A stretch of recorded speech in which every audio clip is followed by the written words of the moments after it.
Pagkatapos ng part-time job ko ay nag-harvest ako ng gulay, tapos nag-karaoke kami. Ay hello, minasan konnichiwa. Tara samahan nyo kami today's mini vlog. Bago ko i-delete yung mga memories sa cellphone ko, ay edit ko po muna mga auntie. Inabot na nga ng 2 buwan bago ko ito na i-upload. Bali sa mini vlog natin na to ay kasama pa natin si Bunso. So pasado ng umaga ay nagasikaso na ako para may hatin si Kenshi. Pag ni-record ko nga po pala tong mini vlog na to, masakit na po dito yung balakang ko. Hindi ko pa po alam dati mga auntie na meron na pala akong sakit. So ito na nga, pagkatapos ng ilang minutong pagbabay, nakarating na po kami dito sa school. Pagkahatid ko sa anak ko, ay muwi na ako kaagad. Mamadali na nga po ako mga auntie kasi ngayong araw din po ay meron akong pasok. Pagka-uwi ko ng bahay, kinukuha ko kay Bunso yung mga labahan para maisampay ko dito sa labas. Saktong-sakto dahil napakainit pa ni haring araw ngayon. Tapos kung magsampay, binigyan ko naman ng pagkain tong mga pusa. Tapos tinignan ko na din po tong tanim ko sunflower na napakataas. Alam niyo po mga auntie, first time ko lang po magtanim ng sunflower. Kahit late na, ay namulaklak pa. Pagkatapos ko naman dun sa labas, ay nagasikaso na ako para naman pumasok sa aking part-time job. Baon din ako ng inumin kong mugitcha para mamaya ay meron po akong iinumin. Sa Bunso nga pala muna yung bahala dun sa bahay namin. At pagkatapos po ng ilang minutong biyahe, ay nakarating na ako dito sa aking pinagtatrabahuan. 9:30 nga po yung pasok ko mga auntie dahil gagawa po tayo ng sopa. Dito sa noo ko ay naglagay ako ng bimpo para mamaya habang nagmamasa ako ay hindi tumulo yung pawis ko. Hi mga auntie! Ots ka rin sa madash na po. Fast forward na nga po tayo mga auntie, 3:00 po ng hapon. Nag-out na po ako sa trabaho. Kapag ganitong summer po dito sa aking pinagtatrabahuan ay napaka-busy. Kung gusto ko nga po yung busy mga auntie para hindi po natin namamalayan yung oras. Kapag wala po kasing customer o hima ay palagi ako naghihintay ng oras. Pagkatapos ko mag-out sa trabaho, dumiretso muna ako dito sa drugstore para bumili ng pasalubong na iuwi ni Bunso. Pagkatapos ko mamili, naglakad na ako pa uwi ng bahay. Saktong-sakto naman na dumating na din yung mga in-order ko. Pala yung mga in-order ko sa Shein mga auntie, merong wallet, red light strip na pinabili ni Bunso. Spoiled na spoiled talaga sa akin itong kapatid ko mga auntie. Kasi kapag meron siyang sinasabi o kaya naman pinapabili, ay binibili ko kaagad. Siguro dahil masaya ako na nakasama ko itong kapatid ko. Pag umuwi na kasi si Bunso, hindi ko na siya mabibilhan. 3:30 naman ng hapon pagkatapos kong maligo, napunta pa ako dito sa labas para naman mag-harvest. Sobrang busy. Ay late ko na pong harvest tong aking upo. Nagtakol.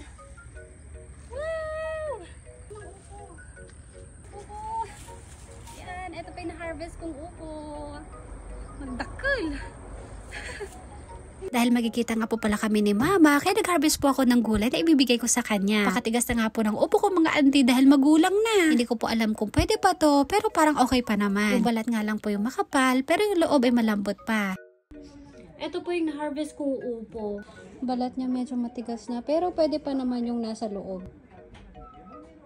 Fast forward tayo ulit pagkatapos ko mag-harvest ng gulay, pahatid kami sa asawa ko. Magkikita nga po kami ng kaibigan ko na tinatawag kong Mama. Destination nga po namin ngayon mga auntie ay sa Big Echo. Magkakaraoke lang naman kami doon at magwawala. Buti na lang pumayag to si uncle yung hapon at hinatid pa niya kami. Pagkatapos ng ilang minutong biyahe ay nagkita na po kami ni Mama. Si Mama nga po pala, nung tumira na po ako dito sa Japan ay siya na po yung naging kaibigan ko. Naturing ko na po siya na parang mama kasi po nung buntis ako kay Kenshin ay siya po yung nag-aasikaso sa akin. Kahit na busy siya ay sinasamahan niya ako magpa-check up.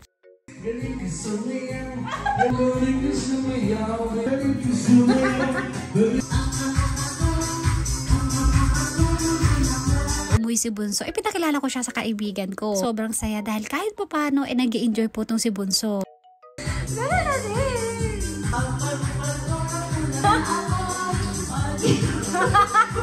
Kanina, bago po kami kumanta, nag-order nga pala kami ng drinks. Tapos, syempre, meron ding pagkain. Yan ang gustong-gusto ni Kenshin at saka ni Bunso. Kanina nga pala, pagkatapos kami hatid na uncle yung hapon, umuwi na siya ng bahay. Tapos, babalik na lang pagkatapos namin mag-karaoke. So, ito na nga po mga auntie, natapos na yung 2 oras namin sa Big Echo. Nakabitin po yung 2 oras, kaso hindi kami pwedeng magtagas. Fast forward tayo ulit. Pagka-uwi namin ng bahay, magluluto naman po si uncle yung hapon ng spaghetti. Nag-chop ng napakadaming sibuyas, merong talong at saka zucchini. Tapos, naglagay din po siya dito ng napakadaming mushroom. Papakita ko lang po sa inyo kung paano siya magluto. Kaso nga lang, hindi ko ma-share sa inyo yung mga ibang recipe na nilagay niya. Ito yung isa sa pinakagustong gusto ko sa asawa ko. Kasi kapag day off niya, ay pinagluluto niya kami. Tapos napakasarap pa niya kung magluto mga auntie. Tapos niyang maluto yung mga gulay, ay naglagay na siya ng sauce.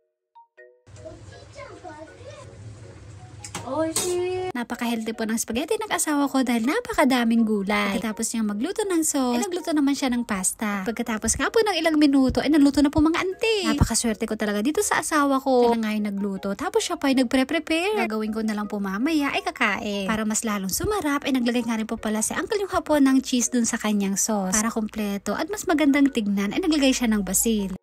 Ito si daddy na spaghetti. Kapag nagluluto talaga tong asawa ko ay parang pang restaurant. Minasang, itadakimasu. Ito po yung gustong-gusto ko sa spaghetti, yung napakadaming sauce. Talagang mabubusog ka at hindi ka mabibitin. Sana kahit late ko na po itong nai-upload, ay panoorin nyo pa rin. Yun lang po, maraming salamat sa panonood. Thank you for watching. Sayonara and bye bye. 何見てんだ